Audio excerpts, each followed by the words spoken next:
আসসালামু আলাইকুম। হ্যালো বন্ধুরা, কেমন আছেন? আশা করি ভালো আছেন। H medicine and health tips থেকে সবাইকে জানাই স্বাগত। আজকে আপনাদের সাথে কিছু আলোচনা করব। একটি টেস্ট নিয়ে, একটি গুরুত্বপূর্ণ টেস্ট নিয়ে, যার নাম লিপিড প্রোফাইল টেস্ট। এই টেস্টটি মানবদেহের জন্য কতটুকু গুরুত্বপূর্ণ, কেন করতে হয়, সেটি নিয়ে আলোচনা করব। এটি অনেকে জানেন বা অনেকে নাও জানতে পারেন। লিপিড প্রোফাইল টেস্ট এটি রক্তের কোলেস্টেরল বা চর্বি যাই বলি না কেন কি পরিমাণ আছে এটা চেক করা যায়।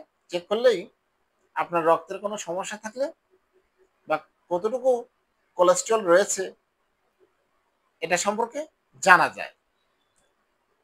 একটি লিপিড প্রোফাইল পরীক্ষা রক্তের নিম্ন ঘনত্বের লিপোপ্রোটিন এলডিএল, উচ্চ ঘনত্বের লাইপোপ্রোটিন এইচডিএল এবং ট্রাইগ্লিসারাইডস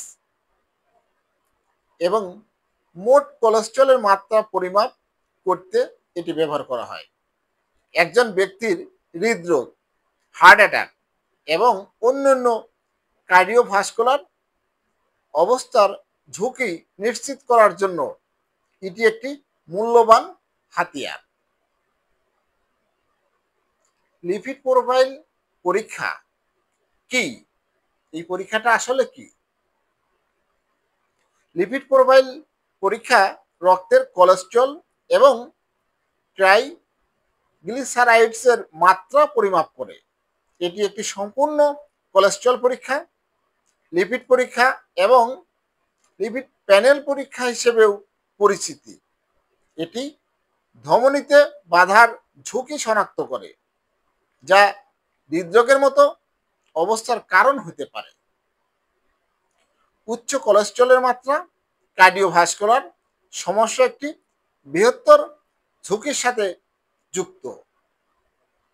এটিকে স্বাস্থ্যসেবা প্রদানকারীরা পর্যবেক্ষণের জন্য একটি সাধারণ পরীক্ষা করে তোলে। লিপিড প্রোফাইল পরীক্ষা কি জন্য করা হয়? একটি লিপিড প্রোফাইল পরীক্ষা রক্তে নিম্ন ঘনত্বের লিপোপ্রোটিন এলডিএল, উচ্চ ঘনত্বের লাইপোপ্রোটিন এইচডিএল, ট্রাইগ্লিসারাইডস এবং মোট কোলেস্টেরলের মাত্রা পরিমাপ করতে ব্যবহৃত হয়। একজন ব্যক্তির হৃদরোগ, হার্ট অ্যাটাক এবং অন্যান্য কার্ডিওভাস্কুলার অবস্থার ঝুঁকি নিশ্চিত করার জন্য এটি একটি মূল্যবান হাতিয়ার। ফলাফলগুলি স্বাস্থ্যসেবা প্রদানকারীদের হার্টের স্বাস্থ্য পরিচালনা করতে এবং উপযুক্ত জীবনধারা এবং চিকিৎসার সুপারিশ করতে সহায়তা করে। তাই আমাদের রক্তের যে কোলেস্টেরল এটি ধরতে, এটি চিহ্নিত করতে লিপিড প্রোফাইল টেস্টটি বেশ গুরুত্বপূর্ণ। এই একটি টেস্টের মধ্যেই কয়েকগুলো রিপোর্ট পাওয়া যায়। কোলেস্টেরল কিন্তু ভালোও আছে, খারাপও আছে। সংক্ষেপে লিপিড প্রোফাইল টেস্ট সম্পর্কে ধারণা দেওয়ার চেষ্টা করেছি। আশা করি বুঝতে পেরেছেন। আমার ভিডিওগুলো পেতে আমার এই চ্যানেলটিকে সাবস্ক্রাইব করে রাখুন, লাইক, কমেন্ট, শেয়ার করুন। সুস্থ থাকুন, ভালো থাকুন। আর যে কোনো সমস্যা হলে অবশ্যই বিশেষজ্ঞ ডাক্তার দেখাবেন এবং চিকিৎসা নেবেন। ধন্যবাদ, ভালো থাকবেন। আল্লাহ হাফেজ।